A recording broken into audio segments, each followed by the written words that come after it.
Jadi sah atau tidaknya suatu penangkapan, sebelum penangkapan itu penyidik kan pasti sudah manggil. Ada satu surat panggilan kepada. Satu. Terus? Ya. Yang kedua, kalau itu misalnya tidak datang, dipanggil yang kedua kali. Kalau setelah dipanggil kedua kali ternyata tidak datang, itu kan penyidik bisa punya surat untuk perintah membawa. Kalau ketiga-tiga step tadi tidak dilakukan oleh penyidik langsung main tangkap aja, itulah akibatnya jadi sampai di sini. Mohon izin.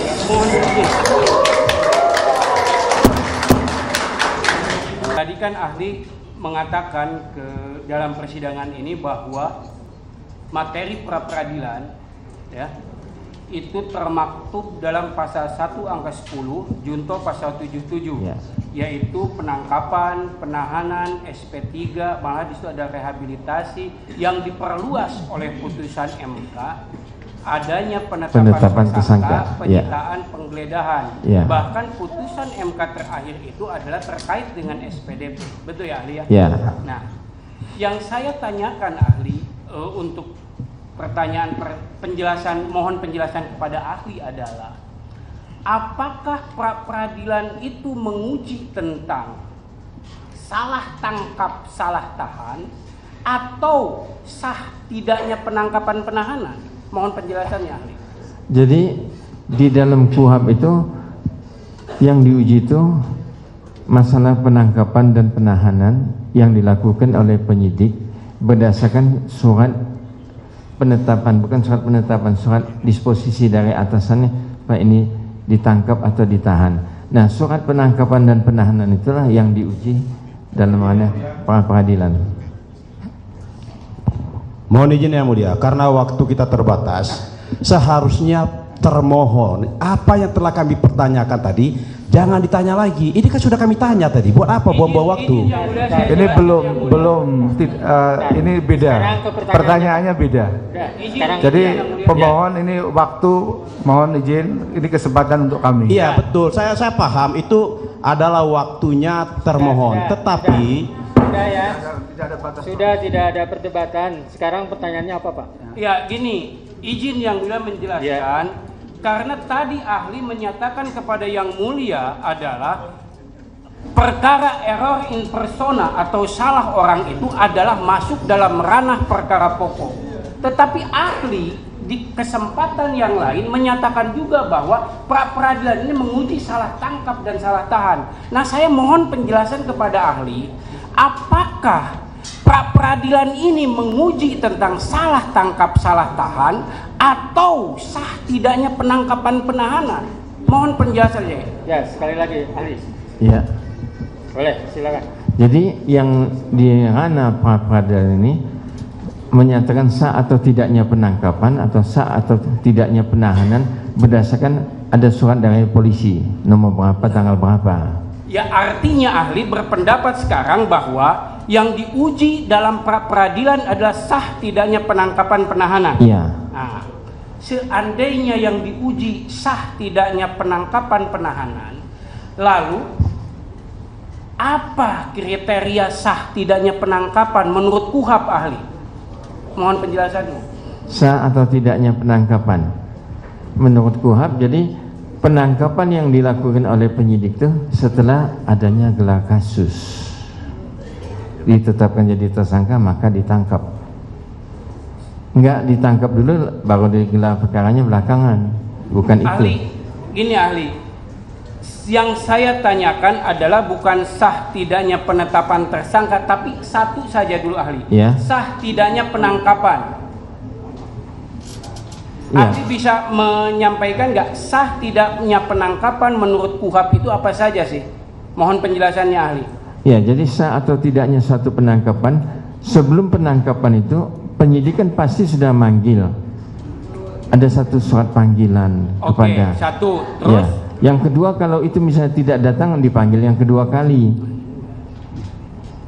Kalau setelah dipanggil kedua kali ternyata tidak datang, itu kan penyidik bisa punya surat untuk perintah membawa. Kalau ketiga-tiga step tadi tidak dilakukan oleh penyidik langsung main tangkap aja, itulah akibatnya jadi sampai di sini. Mohon izin.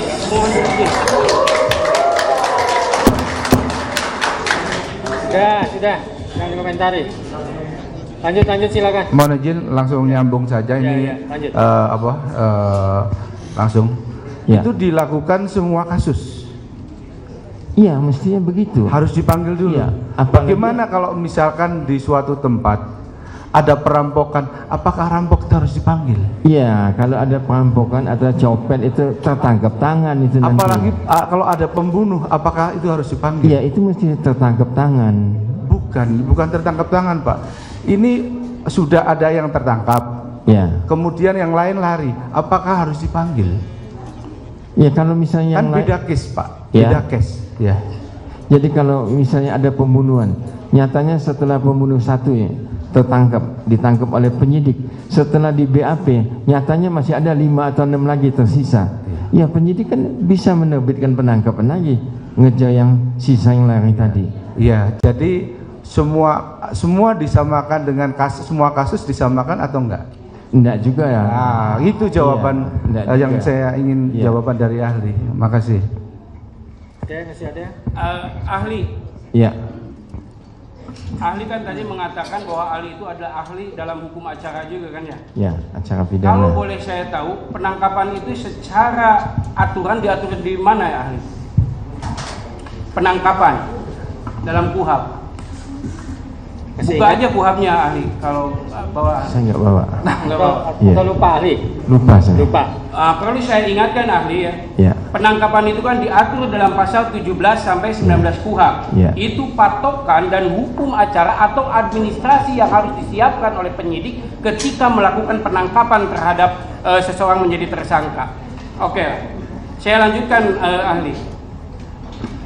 Sebagaimana kita ketahui bahwa menetapkan tersangka itu atau tersangka itu menurut pasal 1 angka 14 Ya.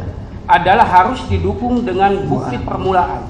Bukti permulaan. Pasal 1 angka 14 Ya, KUHAP memang dalam 17 KUHAP, dan 21. memang dalam KUHAP saya sampaikan kepada ahli, memang dalam KUHAP di sini tentang bukti yang cukup sebagaimana disahkan oleh MK itu ada 3 istilah. Ya. Bukti permulaan pasal 1 angka 14, Ya. bukti permulaan yang cukup pasal Nah, 17 dan bukti yang cukup pasal 21 syaratnya penahanan. Tugas dari penyidik adalah mengumpulkan bukti permulaan sebagaimana dimaksud dalam pasal 1 angka 14. Mohon penjelasan kepada ahli bagaimana kedudukan bukti permulaan yang telah diperoleh oleh penyidik manakala bukti permulaan tersebut sudah masuk dalam pertimbangan hukum dari suatu putusan. Apakah bukti permulaan itu derajatnya menjadi naik seperti halnya dimaksud dalam pasal 185 KUHAP? Mohon penjelasannya, dan mohon penjelasan ahli itu dikaitkan juga dengan satu asas res judicata. Apakah asas res judicata ini bisa diterapkan dalam putusan itu? Mohon penjelasannya ahli. Ya. Jadi kalau misalnya bukti yang ditemukan oleh penyidik yang sudah dimasukkan dalam satu putusan, mestinya bukti itu sudah masuk dalam satu putusan yang lain. Mengapa mesti digunakan 2 kali? Kan sudah dimasukkan dalam putusan, ada dalam putusan pengadilan bahwa bukti itu sudah terlampir di situ. Sedangkan penyidik selanjutnya menggunakan bukti yang sama dengan yang sudah ada dalam putusan itu. Begitu kan? Maksudnya gini ahli, saya gambarkan ahli, saya kasih ilustrasi kepada ahli. Apabila nih,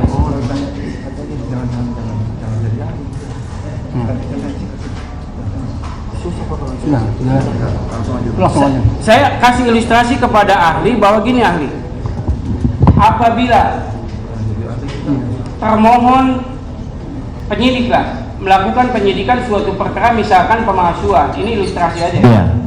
Dalam kasus pemalsuan tersebut disampaikanlah ada beberapa orang yang menjadi pelaku. Nah, kesimpulan beberapa orang menjadi pelaku itu dituangkan dalam putusan oleh majelis hakim. Maksud saya, pertanyaan saya tadi itu, apakah keterangan saksi yang sudah termaktub dalam putusan itu Ya. bisa digunakan lagi Di dalam putusan lain, dalam perkara lain. dalam perkara, sementara perkara yang dia itu belum dilakukan penyidikan lebih lanjut. Mestinya diselidikin dulu penyidik. Apakah bukti itu punya keterkaitan dengan putusan yang sebelumnya itu? Mengapa penyidik menggunakan bukti itu untuk kasus yang lain? Kalau tidak punya keterkaitan, kenapa itu mesti dipakai? Kalau punya keterkaitan, penyidik mesti menyelidikin kasus itu punya keterkaitan sehati-hati mungkin. Nah ini ahli, tadi kan ahli mengatakan bahwa putusan pra-peradilan itu dimungkinkan ada 3 putusan, Dikabulkan, ditolak, dan NO. tidak dapat diterima. Ya. NO Ya. ya. Kalau NO itu diatur dalam pasal berapa ahli? Sedangkan dalam KUHP itu hanya pasal 82 yang menyatakan bahwa pra-peradilan itu gugur. Mohon penjelasannya ahli. Kalau pra-peradilan itu gugur apabila perkara pokoknya sudah masuk dan disidangkan di pengadilan, maka gugurlah pra-peradilan itu. Kalau NO itu, jadi tuntutan pra-peradilan itu kabur atau punya 2 kualifikasi hukum. Jadi yang mana yang mesti diutamakan 2 kualifikasi hukum ini? Jadi yang menuntut pra-peradilan itu tidak fokus.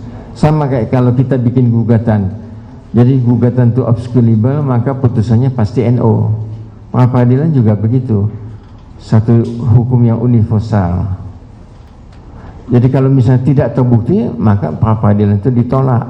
Apabila pemohon pra-peradilan itu bisa membuktikan bahwa ada satu hak-hak asasi si tersangka yang dilanggar oleh penyidik, maka bisa dikabulkan tuntutan pra-peradilan itu. Demikian penjelasan saya.